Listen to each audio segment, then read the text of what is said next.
Hey, check on stories we're following for you today on Robin Hood Radio. We received a press release from New York State Police. A 20-year-old was killed in a single-car crash occurring in Dutchess County on the Shunpike between Route 44 and Kennels Road in Washington.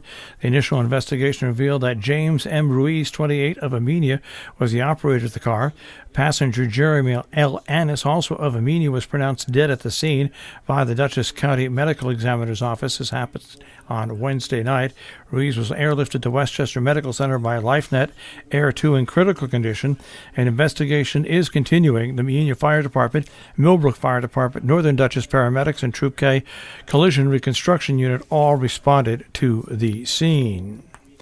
The Northeast Weebutuck Central School District Board of Education has been exploring an idea of organizing in-school-based health center over the last few months. The board granted Charles Davis, a nurse at Eugene Brooks Intermediate School, permission this past summer to research establishing the campus clinic.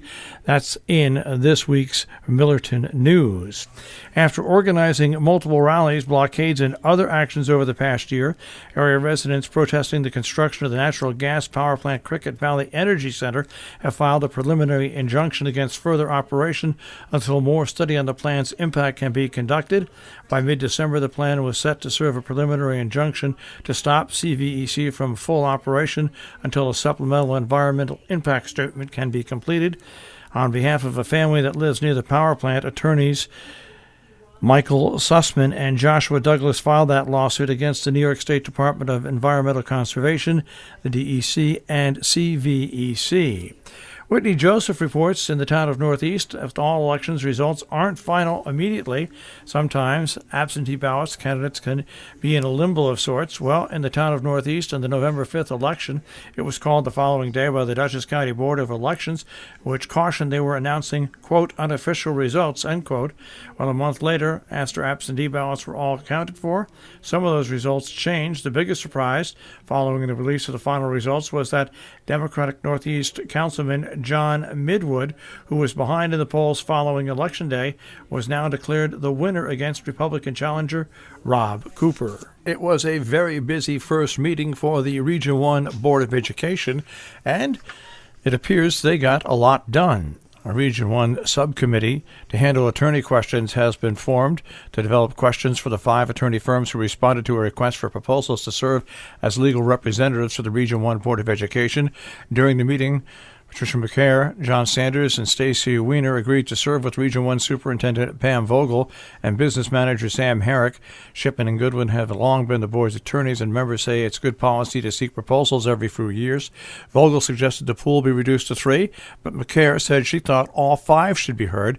McCare said she thinks it's important for all members to sit in on the interviews. They'll be scheduled for sometime in April. Also, another good news item, upon recommendation from Housatonic Valley Regional High School Principal Ian Sturver, the Region 1 Board of Education agreed to spend $5,000 for a tent to be used for graduation if the weather is inclement. Last year, a tent was placed on the front lawn for the first time.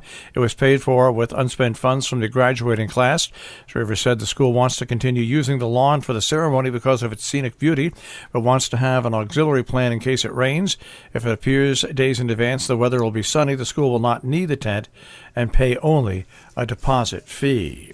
The Region 1 Board also voted to make Good Friday a half day of classes. In the past, it's been a full day off, but during the formation of the school calendar last year, the board voted to make it a school day after eliminating the Jewish high holy days as days off. At least 50 teachers said they will be requesting to take the day off for religious purposes.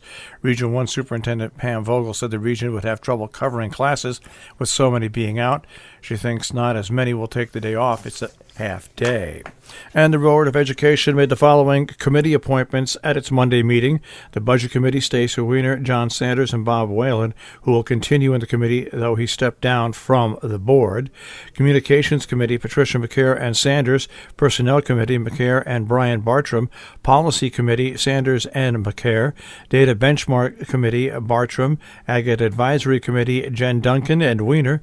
Arboretum and Landscape Committee, Weiner, and Building and Grounds will be McCare. The Roloff Jansen Community Library is joining many other libraries in becoming fine-free, joining a growing number of public libraries across the country who have been eliminating late fees for most materials. Effective January 1st, the Roloff Jansen Library will no longer charge overdue fees for books, audiobooks, DVDs, and CDs. They've also waived old overdue fines for those materials. They just want materials back so others may enjoy them. By the way, museum passes and materials borrowed from libraries outside the Mid-Hudson Library System will still be subject to late fees. Patrons are still responsible for items that are lost or damaged. Patrons with items 14 days or more overdue or who owe fees of $10 or more will be blocked from checking out additional items until overdue items are returned and or fees are paid. The Bushnell Sage Memorial Library presents their first Folk Circle get-together. It's now the second Friday of every month at 7 p.m. More details at 413-229-7004. Community members invited to donate gently used clothing and household items at the Housatonic Valley Regional High School's Music Boosters Fund Drive, January 11th, 9 till noon in the school's parking lot. The drive's goal is to raise $1,000 to support Housatonic Valley Regional High School, their upcoming music appearance at the competition in Virginia Beach. Acceptable donations include clothing, shoes, accessories, backpacks, and linens. Soft goods must be in garbage bags, and small household items boxed. No loose items or books will be accepted. In Kent, students in a memoir writing program will share and read their favorite pieces from a recent class. That will happen January 11th at 2 p.m. in the Kent Memorial Library Reading Room. Michael Gage will give a lecture entitled The Farm in the Forest, Historical Ecology of Mansfield-Yale Chattelton Farm at Great Mountain Forest, January 11th at 4 p.m.